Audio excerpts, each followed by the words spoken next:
肥前吉田焼224ポーセリンの代表の辻です。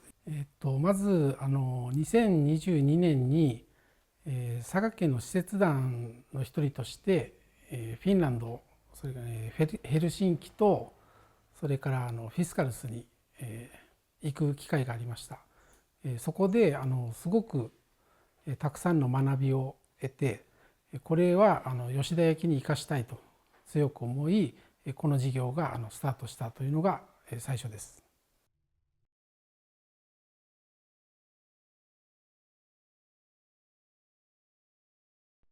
肥前吉田焼は、歴史が約400年ありまして、長く技術を磨いてきて、培ってきた伝統的な技術があります。吉田焼自体は、決まった様式がなく、非常に自由なものづくりができるというところも特徴の一つです。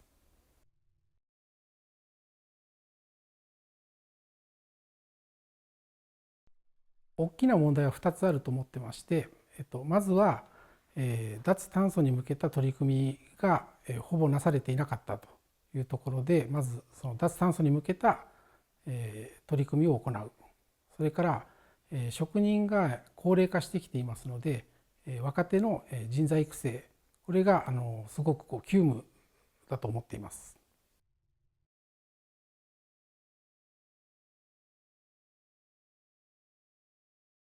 吉田焼というよりも、224ポーセリンの方の特徴になってきますけども、デジタルデザインを使って、例えば 3D モデリング、そのデータをもとに型を切削したりとか、そういうテクノロジーも使いつつ、伝統工芸の手仕事と融合させたものづくりっていうのも弊社の特徴の一つになっていまして、今回のサミさんの作品でもそれを使ったものもあります。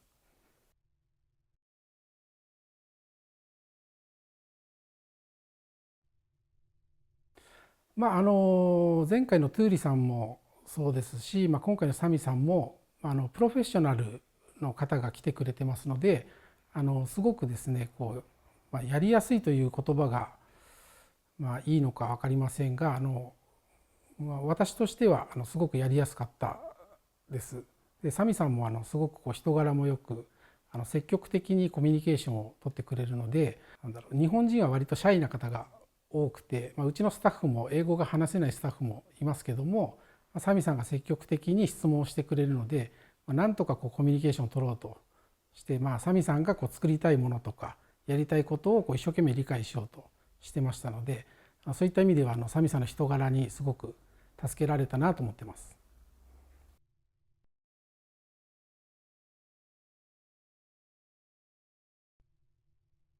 いろんなとこ見に行ったんですけど、例えばニカリっていう木工の家具の工場とかも工場内の電力は全て水力発電で賄われていたりとか、それからアーティストとかクラフトマンとかも本当にたくさんの種類というか、陶芸だけじゃなくて、レザークラフトであったりとか、いろんな木工の作家さんがいたりとか、本当に多岐にわたるアーティストデザイナークラフトマンがいて、すごく皆さん楽しそうにそこで活動されていて、で観光客もすごくたくさん来ていたんですよね。でやっぱり吉田焼にとっても50年後100年後こういう未来だったらすごくいいだろうなっていう思いがやっぱ強くなって、本当に一人のアーティストと一人のデザイナーから始まったとは思えないぐらい素晴らしい場所でした。で吉田焼もそうなれるように頑張りたいなと思っています。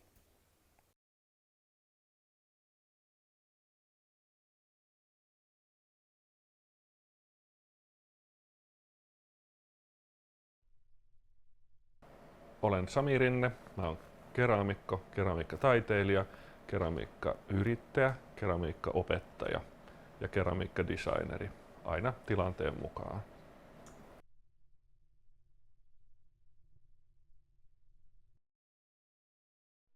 No, mä lapsuudesta saakka mua on kiinnostanut savi ja sen muotoilu ja kaikki kolmiulotteinen veistäminen. Ja sitten mun mummo lahjoitti mulle, tai kuollessaan mä perin mummolta paljon astioita. Mummo oli ollut astiaosaston sisäänostaja Helsingissä. Ja astiat on aina kiinnostanut, mutta myös taide. Mun vaari oli kuvataiteilija ja hän esitteli mulle ihan pienestä pitäen, niin esitteli mulle taidenäyttelyitä ja eri tekniikoita. Ja sitten mä lähdin harrastamaan keramiikkaa Kirkkonummen kansalaisopistoon ja sieltä sitten tämä arabian taiteilija itse asiassa oli mulla opettajana, niin hän sitten opiskelemaan keramiikkaa, jossa mä viihdyin sitten 8-10 vuotta ja pedagogiset keramiikasta olen suorittanut, joten opetan 2 kansalaisopistossa keramiikan tekoa. Viime lukukaudella oli 9 kurssia, jotenka kiirettä pitää. Samalla sitten omalla kotistudiolla teen sekä astioita että veistotaidetta ja yrittäjänä olen ollut 26 vuotta. Ja mä oon kiertänyt messuja 15 vuotta omalla osastolla. Mulla on ollut omia taidenäyttelyitä, yhteisnäyttelyitä sekä kotimaassa että ulkomailla. Ja mä oon tavannut mielenkiintoisia ihmisiä. Nyt on toi 3D, mä oon tavannut semmoisen 3D-gurun tuolla Suomessa. Ja oli helppo tulla tänne Japaniin, koska Satoshi-san on aivan loistava, siis mieletön tuossa 3D:ssä. Mä oon oppinut paljon häneltä ja on paljon mitä voin fanittaa täällä.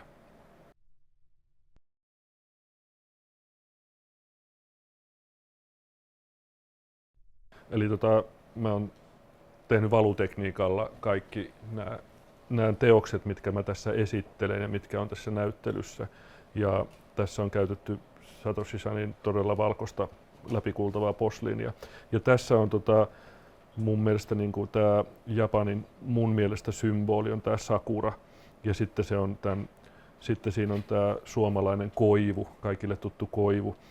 Ja tässä mä oon käyttänyt tässä koivussa näiden mustien viivojen piirtämiseen tai maalaamiseen niin Satoshi-sanin sivellintä ja sivellin tekniikalla mustaa pigmenttiä tähän pinnalle. Mä oon sivellyt sivellin tekniikalla. Ja se mitä tässä on tässä sakurassa, miksi tämä on ylempänä tässä tämä terälehti, niin tässä on tämä sekä suomalaisten lasten riimi että japanilaisten, niin on tämä rakastaa, ei rakasta, rakastaa, ei rakasta ja se päättyy aina rakastaa tietenkin, koska Suomi ja Japani on aina sopusoinnussa sekä värien puolesta luonnon että monen muunkin yksityiskohdan ansiosta. Samoin tämä sakura, tässä mä kuvaan myös sakuraa äitinä ja sitten siinä on sakura lapsi eli tuttu äiti ja lapsi teema. Niin kuin toi edellinenkin, niin tämä toinen sakura on myös diptyykki eli diptyykkiveistos, kahden veistoksen asetelma.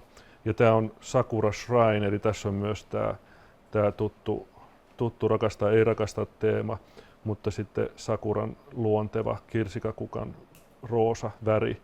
Ja tämä muodostaa symbolisen sydämen tänne, myös tämä juuri irtoava terälehti. Ja siinä on sitten nämä suitsukepidikkeet, kotateet on kiinnitetty lasitteella lasitetulle pinnalle ja sitten ne on uunissa sulanut kiinni. Sitten mennään tänne valaisinosastolle. Eli täällä tosiaan on sakuravalaisin ja siellä on pinkki ledivalo sisällä. Ja tämä Satoshi-sanin todella läpikuultava posliini mahdollistaa todella helposti tänne, että melkein mistä tahansa teoksesta voi tehdä valaisimen. Ja se todella kuultaa läpi, että myös keijut on tyytyväisiä tähän ihmeelliseen, vähän tarunhohtoseen ja vähän skifi-tyyppiseen maisemaan. Sitten täällä on tämä mun vuoristomaljakko, tämä on toisinpäin, niin tämä on vuoristovalaisin. Ja tässä on Suomen lipun värit, sininen ja valkoinen. Ja sitten myös Japanin punainen ja valkoinen, ja symboloi meidän maiden yhteistyötä ja ystävyyttä. Sitten päästään itse tähän prosessiin, eli täällä mulla on muovailuvaha, joka mä toin Suomesta ja ostin lisää täältä Japanista. niin tästä mä oon muovailu ja veistänyt tämän vuoristolautasen, sushi- tai voileipälautasen vahamallin. Ja mulla on myös tähän mittapiirrokset, joidenka avulla sitten Satoshi-san ihmeellisellä uudella 3D-muottijyrsimellä, CNC-jyrsimellä, niin jyrsi tämän vuoristolautasen umpivalu, kaksipuoleisen valumuotin, joka sitten, kun täällä löytyy tämä reikä, että tämä on mulle ihan uusi tekniikka, eli injektiovalu, joka sitten mahdollisti tosi nopean tekniikan. Eli noin 20 minuutissa lautanen on valettu, sitten pieni viimeistely, ensimmäinen poltto ja sitten lasituspoltto. Ja sitten onkin jo valmis vuoristolautanen, jossa puikot voi laittaa tänne vuoriston sekaan. Tai sitten on näppärästi tämä vuoristo hasioki, eli puikkoteline. Mutta lautanen on todella tarkkaa 3D-mallinnustyötä. Sitten toinen prosessikuvaus on tähän vuoristomaljakkoon, eli tässä mulla on luonnoslehti, jossa mulla on vähän ideoita siitä, minkälainen maljakko voisi olla, ja on mittapiirustusta, uusia ajatuksia, myös tuon maljakon reijän hahmotelmia, että millainen se voisi olla, ja sen jälkeen on vahamalli ja mittapiirrokset, jonka jälkeen Satoshi-san todella näppärästi ja ammattitaitoisesti mallinsi tämän 3D-jyrsimellä tämän muotin. Tämä on todella tarkkaa työtä ja tässä on valukanava-osa ja sitten on nämä 4 sivuosaa ja pohjaosa, eli 6-osainen muotti. Toimii aivan loistavasti, ei ollut mitään ongelmia. Et ekasta valoksesta lähtien niin kaikki onnistui. Todella tarkkaa 3D-jyrsintää. Ja täällä sitten näkyy tämä vuoristomaljakko ja se vuoristo tulee sieltä, että täältä löytyy myös tämä Ureshinon vuoriston silhuetti, kun katsoo täältä pohjasta päin. Ja se on lasitettu 224 porseleinin valkoisella lasitteella. Se muodostaa myös spiraalin tänne, tämmöisen, on kultainen leikkaus täällä Fibonacin suhde ja Da Vinci-koodista tuttu ja pyöreä reikä, eli tässä on todella paljon geometriaa. Eli tämä ei olisi ilman 3D-jyrsintää, niin ei olisi onnistunut kyllä alkuunkaan. Jos mä olisin tehnyt vahamallista tuon muotin, niin siitä olisi tullut aika jännittävän kamala. Mutta onneksi uusi teknologia mahdollisti tämän. Jatketaan kattausteemalla.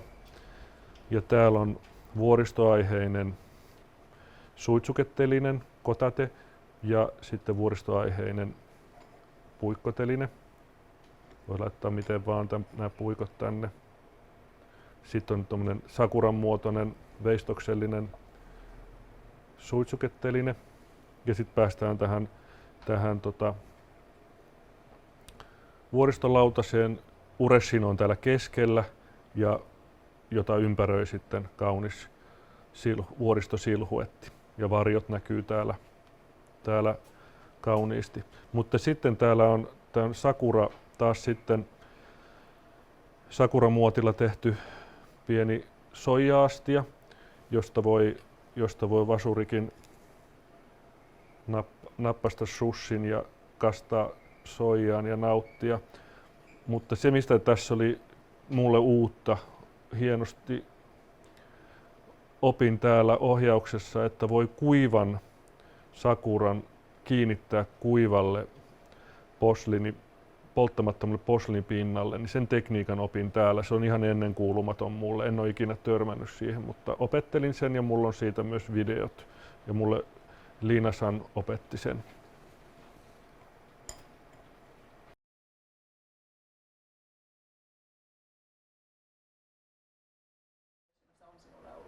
Tämä on ollut aivan mahtava. Siis jokainen keramikko Suomessa haluaisi tulla Japaniin ja nyt jo on tullut paljon kyselyitä ja innostuneita somessa ja tulee aika monen ruuhka tänne, mutta että alusta pitäen niin musta on pidetty tosi hyvää huolta ja Satoshi-san ja Yoko-san on auttanut mua Yoko-san käytännön asioissa ja Satoshi-san tuossa 224 Porseleinin tekniikoissa ja ja materiaaleissa. Ja mulla on loistava inspiroiva työpiste. Tämä kokonaisuudessaan vuoriston ympäröimä kaupunki niin on inspiroinut mua ihan ensihetkistä lähtien. Siis ihan todella paljon. Siis toi Satoshi Son posliini, jota mä oon hehkuttanut, niin se on todella valkoinen, koska kaoliini esiintymä on juuri täällä alueella ja ollut 400 vuotta. Ja sitten Satoshi Sonin 224 Porcelainin toi injektiovalu on huikea, samoin toi 3D CNC-jyrsintä, ne laitteistot, ne on Saga-prefektuurin ainoat. Ja täällä on todella modernia, mutta sitten on hieno nähdä, että vanha kunnon käsityömenetelmät, niin täällä on tosi paljon tehdään ihan samoja mitä Suomessakin, mutta sitten mitä mä oon oppinut, niin kuivan liittäminen kuivalle, se on ollut huikea, siis uskomaton juttu.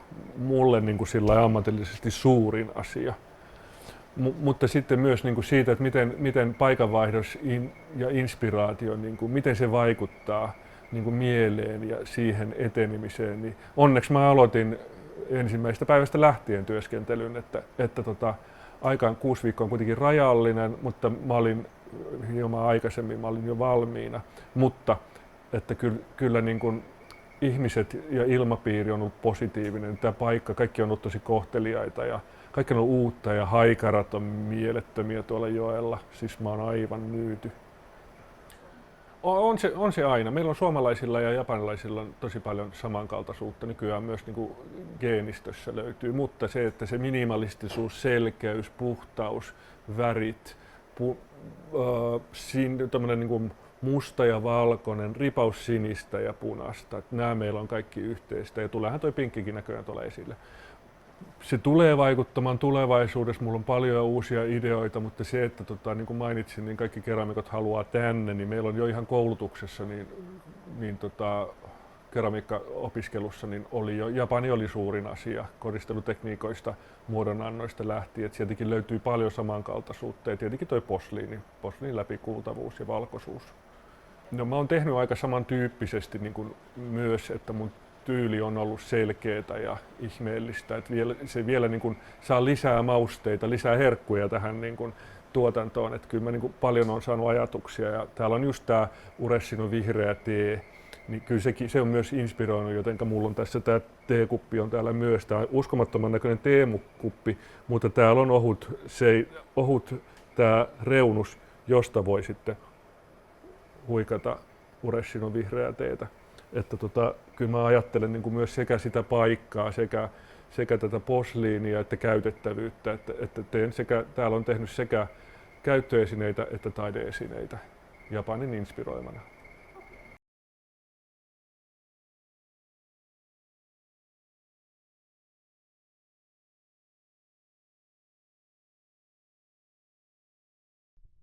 No, luonto on yleisestikin mulle todella kaikista tärkein. Luonto, eläimet, kasvit. Sitten tietenkin urbaani, sitten tulee, sen jälkeen tulee kattaukset, sisustukset. Mutta kyllä toi niinku luonto niinku tännekin, kun mä ekan kerran tulin Satoshi Sonin ja Yoko Sonin kyydissä, niin kyllä mä heti havaitsin, että nuo vuoret on se juttu, koska sitä meillä ei Suomessa ihan niin ole muuta kuin jos ei mene Lappiin. Mutta että kun se Ureshino on vuorten ympäröimä, niin se oli tosi selkeä aloittaa siitä kauniista silhuetista. 日頃からもうずっと、頭の中ではこう考えながら生活をしているので、ふっと降りてくる時もあれば、普段使っているような伝統技法をベースに新しい表現ができないかとか、あとは普段の生活の中で使っている、アイテムもっとこうだったらいいんじゃないかとか、そういう些細なところからこう広げていくことが多いです。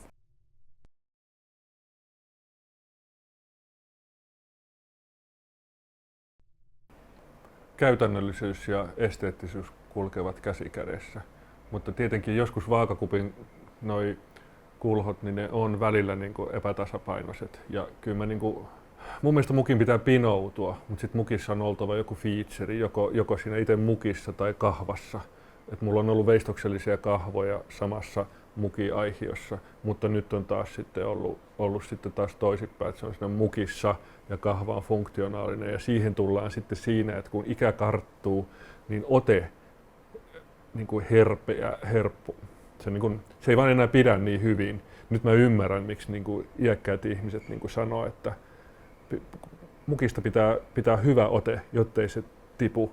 Niin nyt mulla on kunnon kahvat ja sitten se asia on siinä kyljessä. 吉田焼は約400年、大衆向けの食器、いわゆるたくさんの人に喜んで使ってもらうということで成り立ってきた産地なので、やはり機能性というのはとても重要です。でその中でその佇まいであったり持ち方であったりいろんなところがその美しさを考えて作っていますので、どちらかというとやはり機能性の方が先に来ることが多いと思います。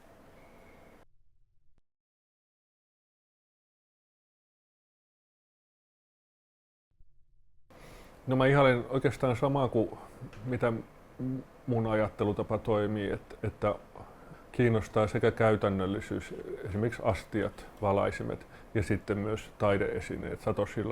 Satoshi Sonilla on se sama niin kuin minusta tämä ajattelutapa. Ja sitten toi tarkkuus ja juuri tämä pinottavuus ja reunat on todella tarkkoja ja se muodon puhtaus. Ja sitten myös tämä innostavuus ja yllätyksellisyys teoksissa. そうですね、やはり吉田焼は、大衆向けの食器を作り続けてきてるんですけれども、産地の中でやはり自由さっていうのが一つの売りではあるんですけど、やはりフィンランドの方がなんかもっと自由な感じがすごくしますね。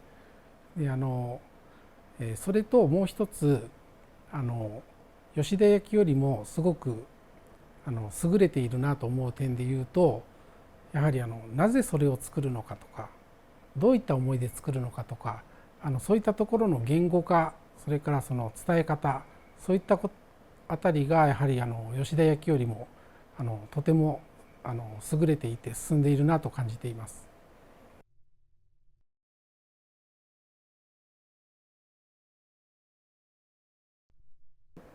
Tulee ehkä mieleen koristelutekniikat, tämmöinen uusi, no esimerkiksi ruiskutustekniikasta, niin paineilmaruisku shabluunat yhdistettynä sitten siihen tätä japanilaista mishima-tekniikkaa ja sgraffitotekniikkaa ja sitten myös tämä nyt suht uusi maailmalla monotypia-tekniikka. Eli hyvin tämmöinen runsas koristelu selkeälle muodolle. 吉田焼に限らずその焼き物を作るっていう行為はやはり山を削って石を取って窯を焚くときは二酸化炭素を排出します。すごく悪い言い方をすると地球を壊すその代償として焼き物が作られているので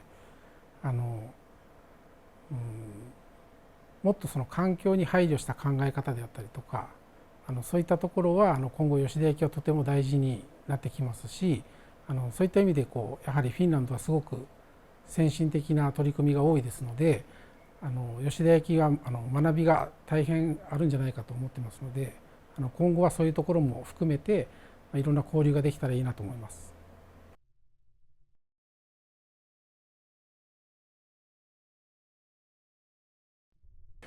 No nyt jo tämä residenssi on ihan loistava mahdollisuus tutkia japanilaista perinnettä keramiikassa, japanilaista kulttuuria, japanilaisia ihmisiä, mutta myös minusta voisi olla kiinnostavaa niin kuin japanilaisten keramikkojen yhteisnäyttely ja yhteisluennot Suomessa ja Japanissa. 今アーティスト・イン・レジデンスはトゥーリさんについてサミさん2人目なんですけども、私はやはりアーティスト・イン・レジデンスというのは本来やはり相互にアーティストなりデザイナーが行くことがすごく大事だと思っていますので、実際にトゥーリさんもサミさんも、吉田焼の若い子たちと触れ合うことで今いるその若い子たちもすごく刺激を受けたり学びがあったりでまた逆に今度こちらの若手がですね伺うことでもっと新しい発見や刺激がたくさんあると思います。そういった人間がまたこちらに帰ってきた時にそれをまた伝えると、成長した姿を見せてくれることが吉田焼の若手にとってすごく大事だと思いますので、長い交流ができると私としても吉田焼としてもすごく嬉しいなと思います。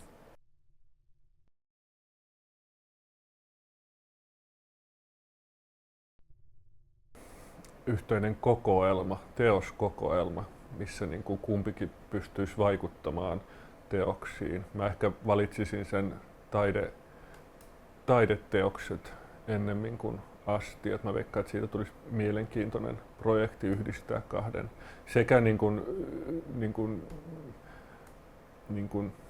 kummankin itsensä loihtimia teoksia ja sitten yhteisteoksia ja kenties kerääminen performanssi tällaisella niin kuin polttotekniikalla, joka voisi yhdessä miettiä ja suunnitella, josta tulisi sitten nähtämyys, vähän niin kuin toi Hikariboshi.